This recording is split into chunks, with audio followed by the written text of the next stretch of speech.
देखिए, मुझे ऐसे लगता है कि आप यदि विधानसभा में जिस प्रकार के प्रश्न उठे हैं मतांतरण धर्मांतरण को लेकर, तो वो सिर्फ बीजेपी वालों ने उठाए ऐसा नहीं है। कांग्रेस के भी कई विधायकों ने और विधानसभा में धर्मांतरण को लेकर चिंता व्यक्त की है। तो ये विषय पार्टीगत राजनीति से ऊपर का हो चुका है।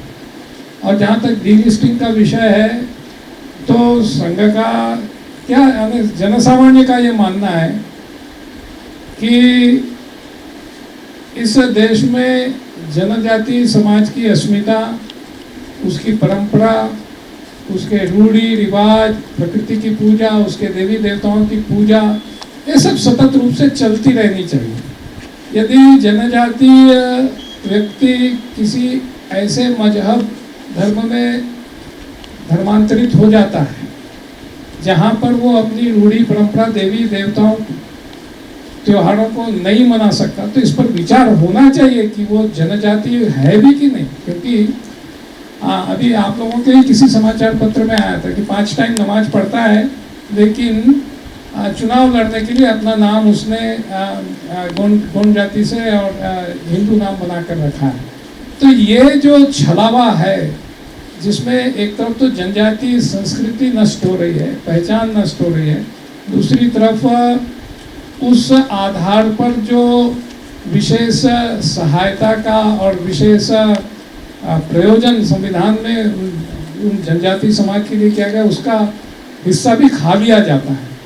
तो निसंदेह ये बात अब जनचर्चा का विषय है। समाज में इसके प्रति और जागरूकता आ रही है, एक विक्षोभ उत्पन्न हो रहा है। तो चाहे कोई भी पार्टी हो, मेरे ख्याल से सबको इस विषय पर सम्यक रूप से ध्यान देना चाहिए। मेरा सवाल ये है कि अभी स्थिति ये है, अभी विधानसभा की आपने चर्चा की, विधानसभा में ये मुद्दा उठा कि एक आदिवासी महिला, उसका बच्चा मर गया जसपुर में, मुख्यमंत्री जी का क्षेत्र है, और वहाँ पर तो वो अपने ही क्षेत्र में अपने ही रीति रिवाज से, हिंदू रीति रिवाज से अपने बच्चे का अंतिम कर्म नहीं कर पा रही थी, क्योंकि वहाँ जो पूरे हैं वो कन्वर्ट हो गए हैं और वो पूरे ईसाई हैं और उनको अपने हिसाब से वहाँ नहीं करने दे रहे हैं। ये बात आप जरूर कि ना, ये अब समाज इस बात के लिए अधीर हो गया है, लगभग उतना ही अधीर हो गया है जितने आप हैं। और लोकतंत्र है तो नेता भी अधीर होंगे, ठीक है, उनको थोड़ा ज़्यादा समय लगता है शायद, परंतु आपकी इस बात से मैं सहमत हूँ कि अपने यहाँ धर्म स्वतंत्र विधेयक का नया प्रारूप जल्दी से जल्दी और आना चाहिए। और वो उन सारे विषयों को जिनको आपने उठाया है, जिसमें भाई साहब ने जो डीलिस्टिंग वाला विषय बताया है, आपने जो परंपराओं को कन्वर्शन के कारण किस प्रकार नष्ट करने के लिए विवश किया जा रहा है, तो इन सब विषयों पर दलगत राजनीति से ऊपर उठकर समाज की, खास करके जनजाति समाज की अस्मिता अस्तित्व बचा रहे, ऐसा सोचते हुए सारे राजनीतिक दलों को विचार करने की आवश्यकता है। और नए धर्म स्वतंत्र विधायक के आने का समय हो गया है, हम उसका सहमत है आपकी बात से। उसको लेके चिंता भी व्यक्त की गई है, प्रस्ताव भी पारित किया गया है। मेरा पूछना ये है कि प्रस्ताव पारित हुआ पार्टी की तरफ से, प्रधानमंत्री की तरफ से, केंद्र सरकार की तरफ से, तो वहाँ जो अल्पसंख्यक है उनके साथ जो अत्याचार हो रहा है, उस पर आखिर निर्णय क्या होगा, किस तरह वो बच पाएंगे, इस पर कोई क्या ठोस निर्णय है? देखिए, मुझे ऐसे लगता है कि अंततः हम एक संविधान सम्मत व्यवस्था में चलते हैं। शासन का ये काम है कि पड़ोसी देश के साथ संवाद रखे, जिसका हमने प्रस्ताव में उल्लेख किया है, और हर संभव प्रयास करें। तो जब हमने किसी को गाड़ी चलाने के लिए बैठाला है, तो वो जैसा हम उस पर विश्वास करते हैं कि वो ठीक चलाएगा, एक्सीडेंट नहीं करेगा, परंतु हर एक चीज़ पर हम ये करो वो करो बोलना ठीक नहीं है। उसको मालूम है कि वो कैसे करना है, वो जो हर संभव प्रयास वो करे, ऐसा दबाव हम बना रहे हैं। और जो भी उचित होगा, संभव होगा, उन्हें करना चाहिए, ऐसा हमारा दबाव है। बांग्लादेशी हिंदुओं को ये केवल सरकार के, देखिए, ऐसा है कि बांग्लादेश एक स्वतंत्र देश है और वहाँ पर ठीक है 8% 7% ही सही, परंतु जो हिंदू समाज है वो है। और एक प्रस्ताव में आपको ये भी समझ में आएगा कि इस बार समाज सिर्फ मार खाया है ऐसा नहीं है, वो सड़कों पर उतरा हुआ है, संगठित हुआ है, कई जगह विरोध प्रदर्शन भी हुए हैं, कई जगह लोकतांत्रिक दबाव भी उन्होंने बनाया है, उनके नेतृत्व को दबाने की भी कोशिश की गई, साधु संतों को जेल में भी डाला गया। तो अंततः उस देश में जो हिंदू समाज है उसको खुद संगठित होना पड़ेगा, एकजुट होना पड़ेगा और अपने अस्तित्व के लिए संघर्षरत होना पड़ेगा। हम उसका एक समर्थन कर सकते हैं, मॉडल हम समर्थन कर सकते हैं, शासन के माध्यम से जो प्रयास किए जा सकते हैं वो किए जाएं।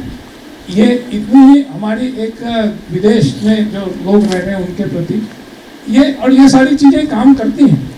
जब विभिन्न देशों का हिंदू समाज उसके बारे में बोलेगा, विभिन्न मानवाधिकारवादी संस्थाएं बोलेंगी जो संभवतः हिंदुओं के बारे में बहुत कम बोलती हैं, तो उनके ऊपर भी दबाव बनाया जाए।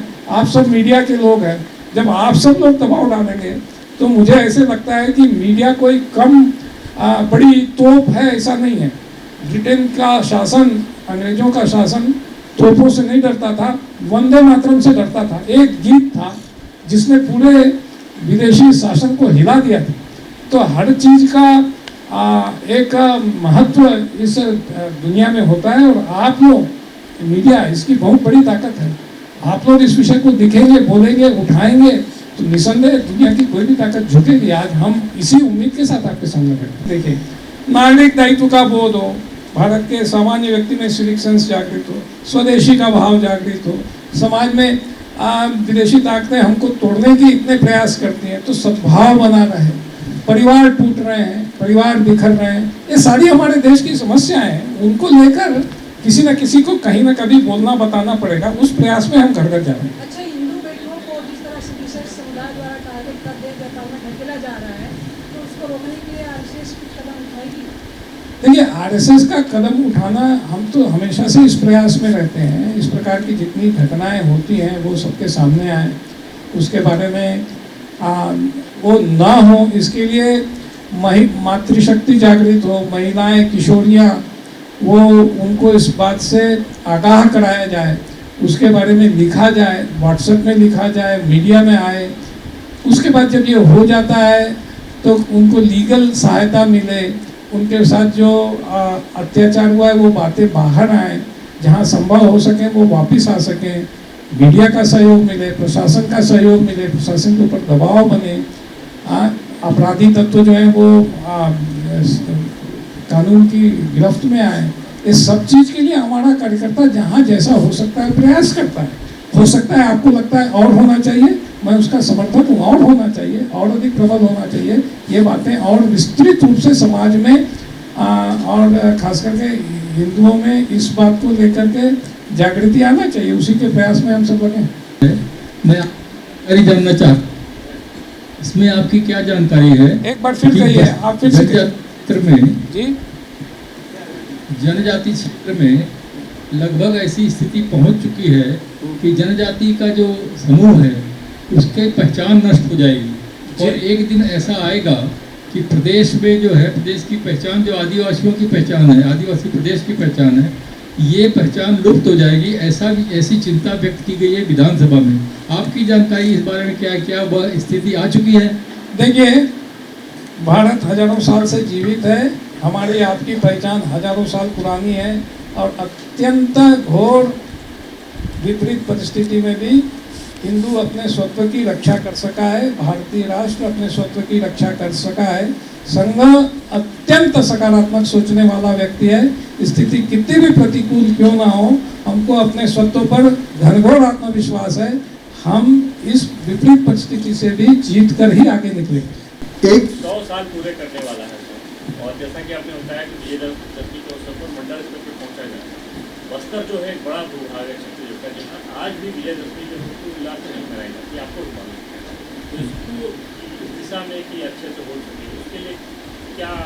देखिए, ये भी एक कहना कि विजयदशमी वास्तव में बस्तर का दशहरा दुनिया के सबसे अच्छे दशहरों में से है और यदि आप उसकी परंपरागत संरचना का विचार करेंगे तो मांझी, चालकी, पुजारी, गायता के द्वारा बस्तर का हर एक गांव, हर एक परगने का मांझी, हर एक गांव का देवगुड़ी, उसका ज्ञाता पुजारी वो दंतेश्वरी माई से जुड़ता है। इसलिए दशहरे का तो बस्तर में बहुत महत्व है। उस विषय में हो सकता है आज नक्सल आतंक के कारण जिस प्रकार से इन परंपराओं को, इन संस्थाओं को 2 पीढ़ियों में नष्ट कर दिया गया है, उसमें इसका प्रभाव कम दिखता होगा, परंतु मेरा जो अनुभव है कि एकदम घोर आंतरिक क्षेत्रों में भी कई बार दशहरे का उत्सव बड़े धूमधाम से मनाया जाता है।